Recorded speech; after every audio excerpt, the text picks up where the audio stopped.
welcome to the Hallmarkies podcast. And we're really excited today. We have Antonio Cupo here. And Antonio, thank you so much for coming on the podcast. Thank you so much for having me. I really appreciate it. Yeah. So what we like to do with our new guests on our podcast, we like to learn a little bit about you and how you got started. And so what inspired you to get into acting? I will say that now I look at myself and I'm like, wow, I probably could have done my hair for this interview. And we're usually so polished in Hallmark movies, and here I am, just like feel like I just got it. So I was as I was telling you, I got 2 movies in pre-production starting today. So I've been kind of quote unquote crushing it Yes.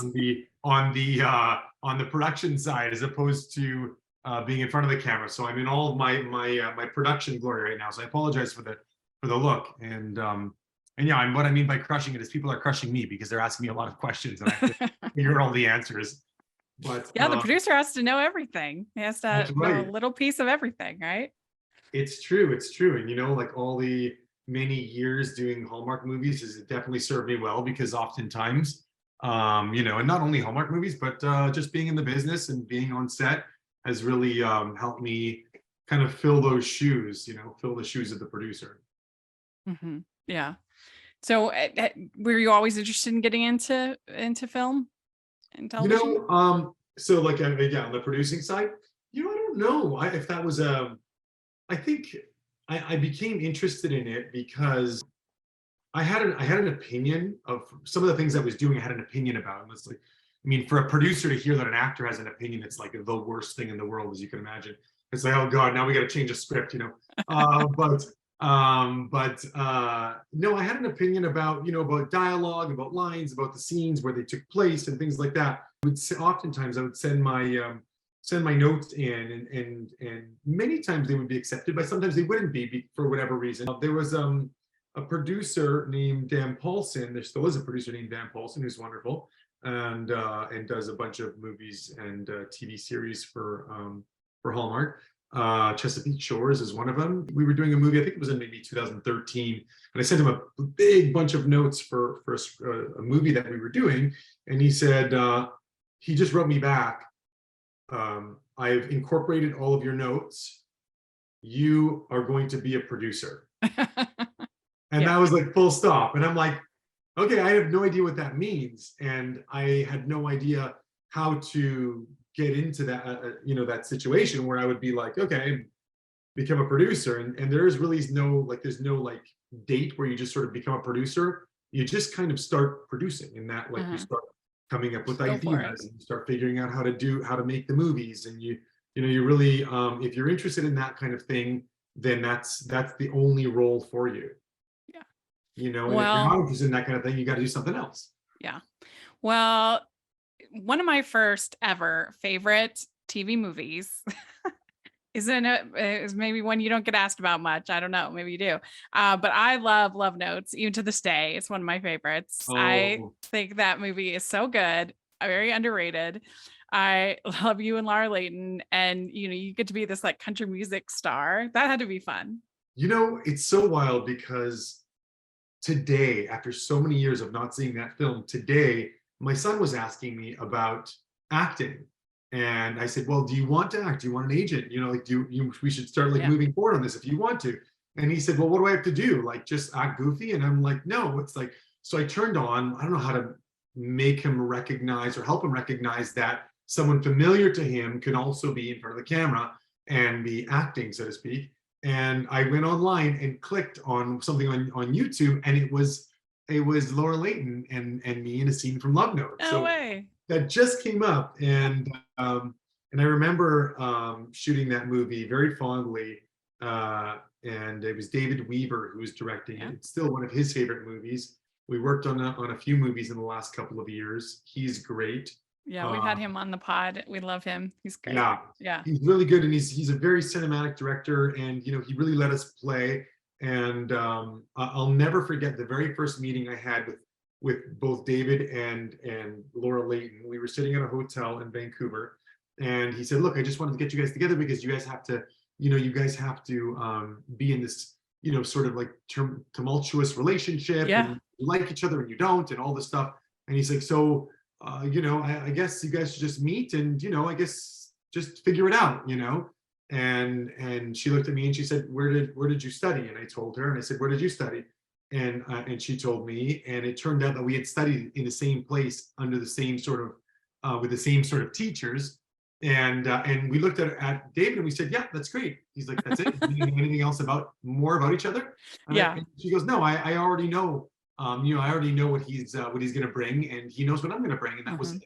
Yeah. And Was we had so much fun on that shoot. Yeah. Yeah, I bet. Was it fun to do the concert scenes and the singing scenes? Yeah, well, I played music for a number of years. I play guitar. I do play guitar, and I sing and I songwrite. And in that time, I was doing it pretty much full time. So actually, the band that I'm playing with in Love Notes was actually my touring band. So Really? That was the band that I toured Canada with, and it was called Hybrid Cartel. So we had just finished a tour at that point, and then we were back together on this film set, but we were playing country music. So it was a fun sort of fun little nugget there. That's cool. I didn't know that. We'd like to take a second and thank our sponsor for this episode of the podcast. From the hosts of the podcast Home for Hallmark, Molly and Brad now bring readers their debut novel, If Only Christmas Would Come. An instant Amazon bestseller, If Only Christmas Would Come transports readers back to Prince Edward Island during the era of Anne of Green Gables and features a strong-headed, cranberry farming, jeans-wearing heroine and a playboy with a family secret. Reviewers agree this book is a fluffy, steamy, predictable Hallmark movie masterpiece. If Only Christmas Would Come is available on Amazon and at Barnes & Noble now. Visit at Home for Hallmark for more info. That's at Home for Hallmark, and you can use our affiliate link in the description below. Well, so another favorite of yours is Love at the Thanksgiving Day Parade. Of course, you and Autumn. And I have to tell you that I went on Screen Drafts, which is another podcast, and we're doing our favorite Hallmark Christmas movies. Yeah. And I picked Love at the Thanksgiving Day Parade for my number 5 pick. And they fought me on it. They said it's not a Christmas movie because it's on Thanksgiving. And I said, that is outrageous. It's close enough to Christmas. Yes. I mean, Thanksgiving is part of the Christmas season. Yeah. I mean, if it were now, if that movie were to be released in 2022, that would already be part of the countdown. Yeah, that's right. I mean, the countdown starts before Halloween, for goodness sakes. But you're in a Santa suit at one point. Of course, it's a Christmas movie. At the very end, I'm in a Santa suit. It was probably about 40 degrees that day, which was by Canadian standards is like 100 Fahrenheit. Yeah. And it was intense in that Santa suit. Yeah. And Autumn and I had a little kiss there at the end, and my face was melting off, and it was just funny, but it was a great experience, and I love that script. It's such a good script. Yeah, and I actually have a little something to kind of tell you. Ooh. Autumn and I are working on a new film. Yes, because you guys have been together 3 films, right? I think it's. I feel like I do. Thanksgiving Parade, Glenbrook, and then we did one in Mexico together, which is not a Hallmark movie, but it was a thriller. Oh, husband and wife. Nice. I didn't know that. Oh yeah, lots of fun. Cool. So you're going to be in a new one. That's exciting. Yeah, so we're kind of just working on the concept right now. I think that probably over the next year and a half, we'll see it. Yeah. Yeah. Anytime you get an opportunity to work with Autumn, it's always. I mean, she's just a dream, scene partner to have. She's just so responsive, and she's so fun and funny, and just like it's great to work with her. Mm-hmm. Yeah, well, and if you have that chemistry, might as well take advantage of it. 100% agree. Mm-hmm. Yeah. And Love at Thanksgiving Day Parade. I just love the script. I think honestly, I feel like that's one that you could release in the theaters. I think it's very solid, that script. Well, I appreciate it. I feel like that's, for me as well, that was like the standard for Hallmark movie. It set the bar pretty high, but that was like, that as a baseline was like, the script and the way the script flow was, the way it was written rather. And I just feel like it all was just very magical, and it just came together, and it was a beautiful little film. But not to take away anything from the other ones. That one just felt more like Like this is the baseline for like comedy, rom-com, all those things that kind of came together. And incidentally, when I was in New York last week talking to some people from Hallmark, and that was their favorite too. So Nice. it's come up Yeah. in the past, not to Yeah. speak too highly of it, but it's if anyone hasn't seen it, I definitely think they should. Hmm. And just remember that we were the originators of many of those fine moments. Yes, and that it is a Christmas movie. Yeah, it's a Christmas movie. It's not like Terminator where it's like debatable. Come on, guys. Yeah, or Die Hard or whatever. Yeah, was it Terminator or Die Hard? Maybe it was Die Hard. Die Hard. Yeah. So, Well, yeah, it's definitely one of my favorites, as I said, on the Screen Drafts. But and to work with Ron Oliver, he does such a good job with these movies. Can always count was on it? it. Sorry, and that is just kind of right when you said that. What's that? Who was the person you're talking about? Oh, Ron Oliver. Oh yeah, Ron. great. So Ron. Yeah. Always looking for an opportunity to work with him. I think he's in Greece right now. He's working on a new masterpiece, or what does he call them? Masterpieces. Something like that. He's a very funny guy. Mm-hmm. And you've switched off from doing the mysteries and doing like Lifetime thrillers, doing the rom-coms. Do you like having that kind of variety, mixing it up? Yeah, I do. I don't like to kind of get too set in any one thing. Not to say that there's a typecasting, although, like perhaps that is the case for some people, but I've always like varied it between, romantic comedies, dramas, TV series. I don't know what's right or wrong. I just kind of, if I feel like if I want to do it in that moment, I just kind of do, and that's it. So I've been really blessed and fortunate in that way to be able to kind of span the genres. But as long as we're, the fans are still liking them, and everyone's having a good time, then I don't foresee there being a I don't foresee there being a stop to it. I want to continue on just doing things that interest me and that get my creative juices flowing. Yeah. Would you say that any of them, like the thrillers or the mysteries or the rom-coms, are easier or harder, or are they all, it just depends?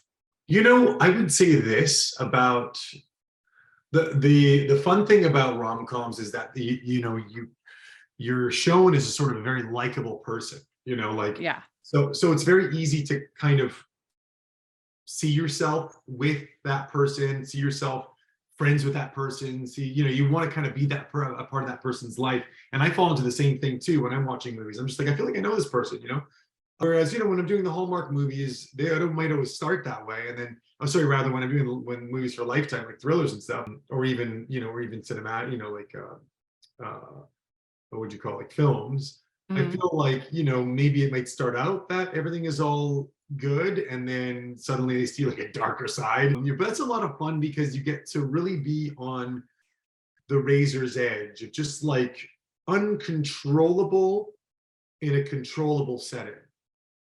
So you're given this playground to work in, but you are just on the razor's edge of like, even your colleagues don't know if you actually mean it or you don't. And that's a very, very fun thing to play because it becomes believable. It becomes very realistic, naturalistic. Mm-hmm. And I really strive for that. That's my like actorial happy space. You know what I'm saying? Yeah. So when you do the rom-coms and it's somebody maybe you haven't worked with, do you try to do like a chemistry read, or how do you kind of build that chemistry? I can't even say that there's really that. Sometimes we'll have the opportunity to have like a dinner together before, and actually Dan Paulson was really good at that because he'd always get the cast together before, and like we'd all have a dinner. It was very classic, kind of old Hollywood feel to it, where it's like, here are my actors, and here's, we're all eating, before. And I just feel like some of that has gone away with just the speed of productions and of course, over the last couple of years, other, reasons, COVID, et cetera. And stuff. Yeah, a lot of that has kind of gone away. But so I've gotten off on a tangent. I don't remember your original question. No, just how do you build that chemistry? Oh yeah, the chemistry. I feel like you just kind of, anyone I've worked with and anyone I've met at Hallmark or otherwise, like any actor, actress, we're kind of all in it together. I just feel like I sort of know, like if someone was shockingly different, it would be marked in my mind. Like, okay, this person is like really different than everybody, but we're all kind of the same. I mean, we all act, we all exchange, ideas. We're all sort of in a very artistic field. We're all just trying to get by. A lot of us have young families. So I think that the biggest difference now is like, do you have children or do you not have children?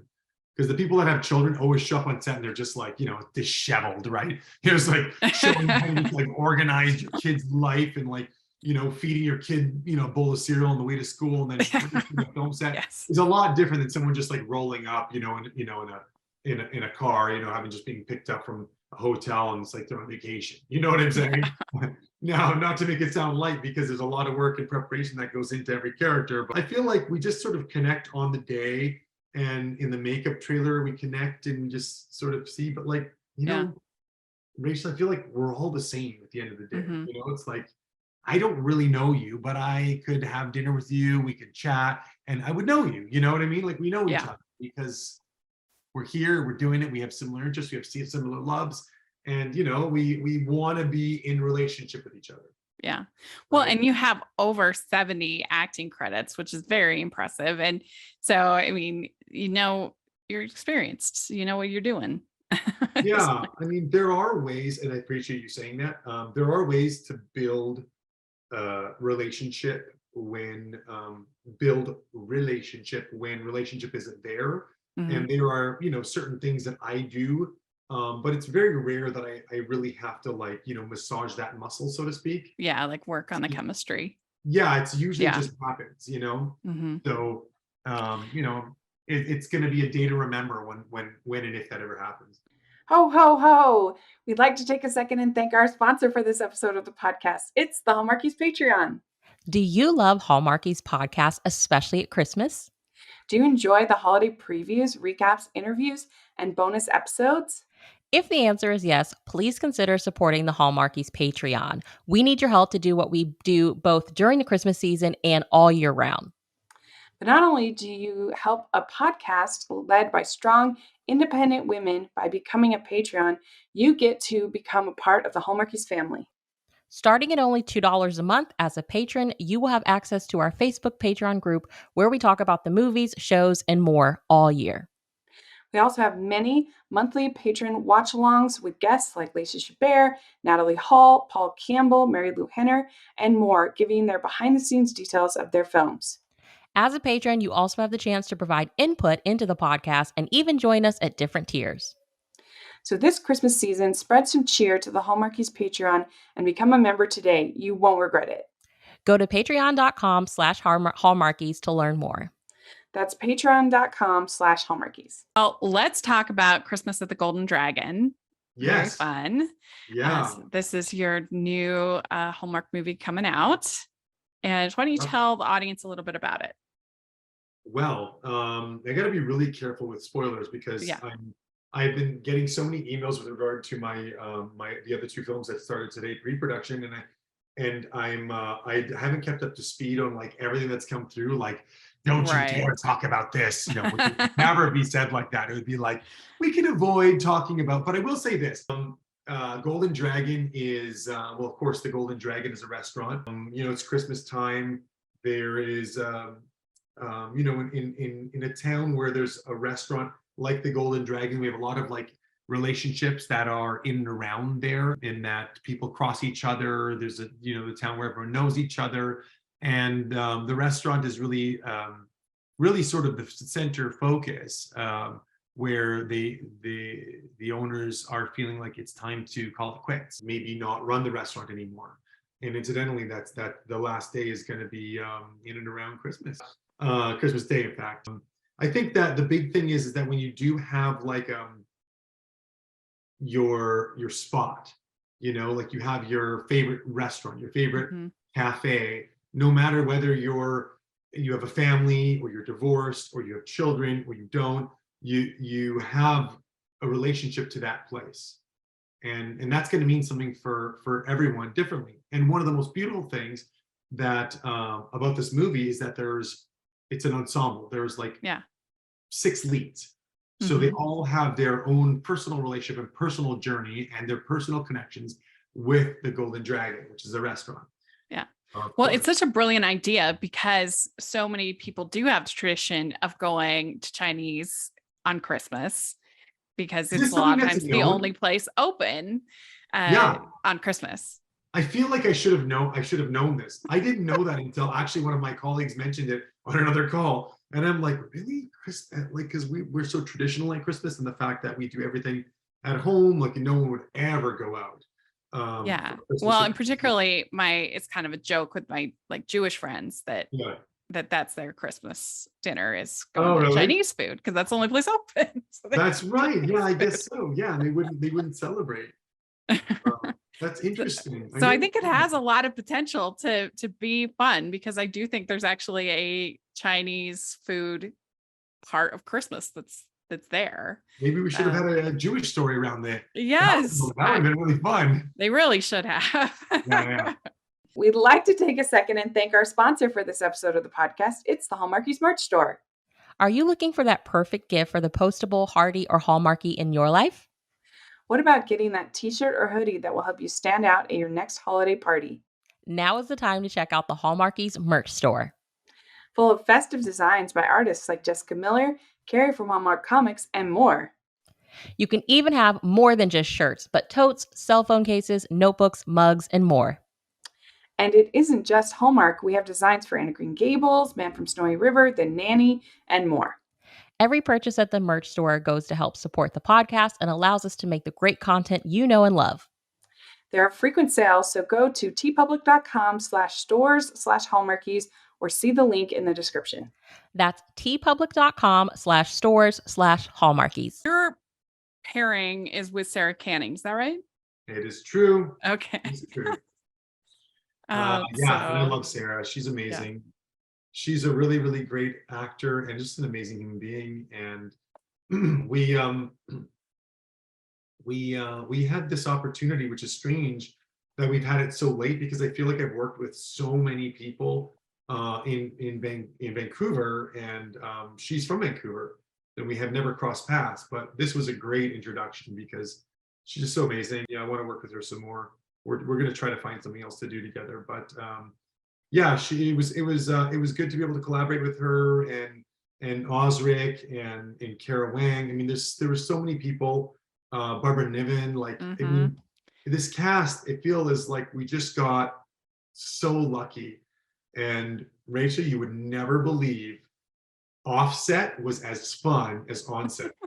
Because you just go underneath this Chinese restaurant and there was like 25 chairs lined up and all the actors, and we're just sort of like sitting around chatting, and it was like a party every time, you know.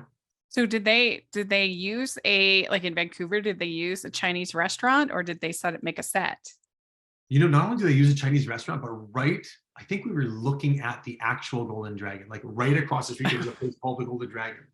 And this is something else that I didn't know of, because apparently Golden Dragon is used a lot in Chinese restaurants. Oh, there you go. Yeah. Yeah, it's like a big thing. Makes sense. It's supposed to be like known or whatever, but that was something that I learned on the set. But yes, we shot at a Chinese restaurant. They shut the restaurant down for a number of days, and it was great. It looked really good. It was very authentic, and you know, I hope that comes across on the screen. Yeah, cool. Is she playing Sarah's mom or? She is. Yes. Okay, good. Yeah, and they made such a great little couple. What acting? Yeah, she's extraordinary. I love her. She's the Like, best. Not to give you any hints, but I'm just saying it may be a tearjerker in there. Yeah. Oh, okay, good. So the main couple is Kara Wong and Osric Chow. And so that's really going to be fun to get to meet them. I haven't seen anything with them before. Yeah. Well, they're both super talented, and it's great. I just feel like it's so time to start incorporating these stories that are so they're stories that are multicultural and inclusive, and it's a part of our lives. Like North Americans, I mean, this story is going to relate to so many people. Yeah, this is a part of our lives that has not been explored before, and I think it's going to be, for many, it's going to hit home. Yeah, definitely. So are you producing anything that's coming out this Christmas season? That's coming out this Christmas season. No, next Christmas season, I have one or more. The reason Oh, why I okay, say one or good. more is because more are in development, but there's definitely one I believe that has been that has been ordered. And Uh, last year you did Dickens of a Holiday, which is a fan favorite. oh, was that one well received? Yes. Yes. Oh, amazing. Okay, It yeah. also made the Screen Drafts top 12 You're kidding me. Hallmark Christmas movies. Yeah. So if you listen to it. Excellent. I feel like I should know this. Yeah. Yeah. It was put up on Screen Drafts. They have like a committee or whatever that they call in, and there's a topic and each one gets 3 nominations. Yeah. And so one of the other podcasters named Dan, he picked it Dickens of a Holiday for number 12 for his first pick. And I picked Love at the Thanksgiving Day Parade as and it was, I think, number 5. You guys, I mean, Yeah. being in like Hallmark's making what, 50 movies, 100 movies? I don't know, like Yeah. dozens 41 this year. To be in like the top 12, even to be in the top 50, I would be like super happy. Yeah. Yeah. So thank you so much. You're welcome. That was that was the I little really film enjoyed that it. good. That it was interesting because it started off with a sort of small idea, and then we got our cast on, and the thing just went like wide open, and everyone was just so incredible. Brooke, Chris Palaha is like, he's just such a monster on screen. He's such a great actor, and I absolutely adore him. And he comes with so many great ideas.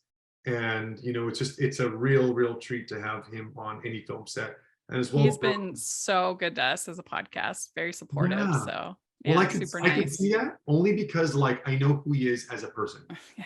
But we're really excited for the new movie. We're looking forward to it. So thank you so much for coming and talking with us. It was so much fun to get to meet you, and we'll definitely have you back. I want to do it again like soon. I feel like there's a lot more we have to talk about, and I want to like unlock all the secrets for you and your audience so that you're able to see a little bit more behind the scenes.